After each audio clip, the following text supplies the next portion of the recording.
Hi, welcome back to Artsy Squirrels. I'm Rebecca, the artsy of the squirrels. Grab your coffee and your sketchbook as we dive into our next story time. Okay, today, let's talk villains. All of us have one, our one true nemesis that must be vanquished. Okay, so not really, but as a kid, I did actually have one, though I stand by the thought that I did nothing to earn it. The problem is the fact that some people just won't like you. You can't affect whether or not someone likes you, but when you're a fourth grader, you sure will try. In the fourth grade, the way our classes worked is kids were split up according to alphabetical order. The first 20 are one class, the next 20 another, and so on and so forth. And so you stay with the same group of kids and move from class to class to class together. This person, let's call her Kate, had the last name that comes right before mine in the alphabet. What does this mean for us? Well, it means we sit right next to each other in every class. Also, we just happen to be the only two GT kids in that class. What's a GT kid, Rebecca? Well, it stands for gifted and talented. Basically, we took some sort of test in kindergarten that evaluates how your brain processes information. The best way I can explain it is, you know the kids that always seem to test innately well? Well, those are the ones who seem to end up in this group. Either way, as an adult looking back, I figure this is exactly the reason that this whole situation was a thing. Being the only two GT kids put us in direct competition with each other. Plus, we sat right next to each other, and we were both female. Except 4th grade Rebecca never made that connection. All I knew is that for some reason, this girl did not like me, and I didn't like that. So, what does a kid do in this situation?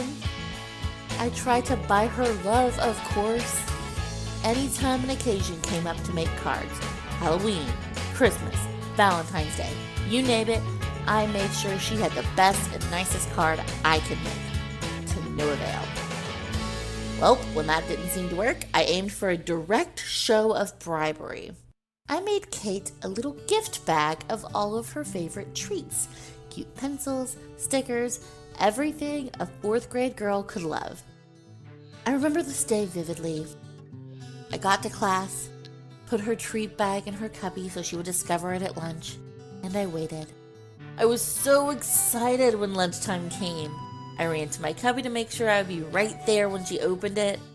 I watched her pull out the bag, read the little note, look at me, walk across the room, turn, look me in the eye, and just drop the bag in the trash can. What? Yes, she did that. Talk about a bold-ass move from a 4th grader. I was shocked and sad and angry all at the same time. And so, my nemesis was born. You know, I've always been one who thrived off positive feedback, but now I thrived off one more thing, defeating her. I'm thankful to say I outgrew this direct competitive behavior around high school, but for a solid 4 years of my life, I sought to find the best ways to beat her. I remember whenever I joined the band originally, I wanted to play sax or clarinet, but ended up switching to flute when she decided that's what she would play.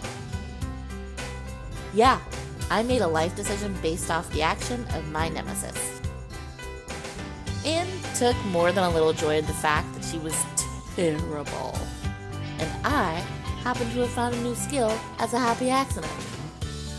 While that happenstance turned out well, it never ceases to amaze me how much one person can affect our lives when they aren't even trying to.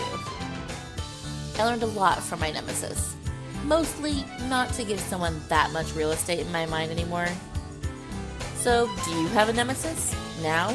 Maybe from your childhood? I'd love to hear about it below. Don't forget to like and subscribe, and I'll see you next week.